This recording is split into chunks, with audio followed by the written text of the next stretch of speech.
Kakay. Ha? Idilig pa ito. Kasi lang.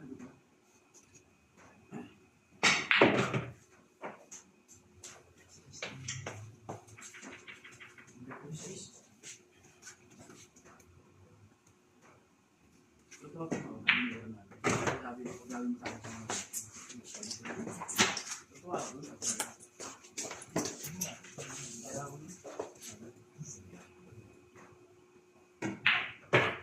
Yung huli, nagkakawat na kasi, hindi mo din. Magawin ako din, no? Tanda ako din. Talagang yung pinaghirapan, gagastos mo na. Gagastos mo na. Tapos na yung ako, sabi siya naman, wala. Nagawas daw siya, no? Eh, yung comparative pa rin namin niya. Yung consider natin sa akin. Kasi model pa rin. Baka kapag ito mo dito man.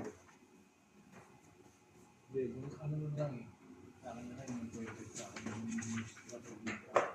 Yung nalalago ng COVID. Tapos pwede kayo tayo ng COVID. Kung totoo naman, okay lang. Okay naman. Pero tama na yung nakakakwento kasi. Magkakakwento. Hindi yun, ako may inalakan. Kaya tanong ko. Perfect talaga.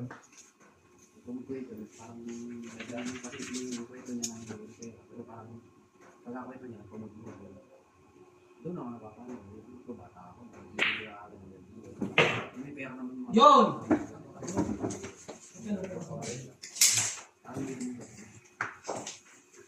Masumama.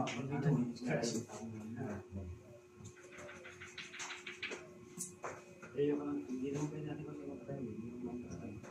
Parang kasayahan niya. Masipag yung parang mahabol. Mahabol yung tatay na Kasi tapos sa tayo dito, sabi nga, medyo pwede naman natin, walang pera eh. Wala kasi tayo dito. Pwede natin. ito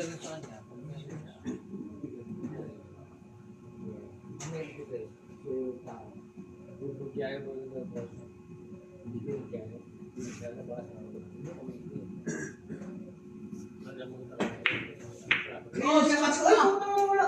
Uy! Uy!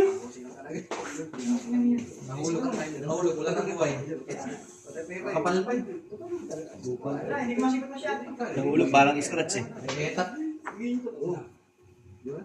Wala na tayo trabaho. Isa tayo kung walang Ay, bitin.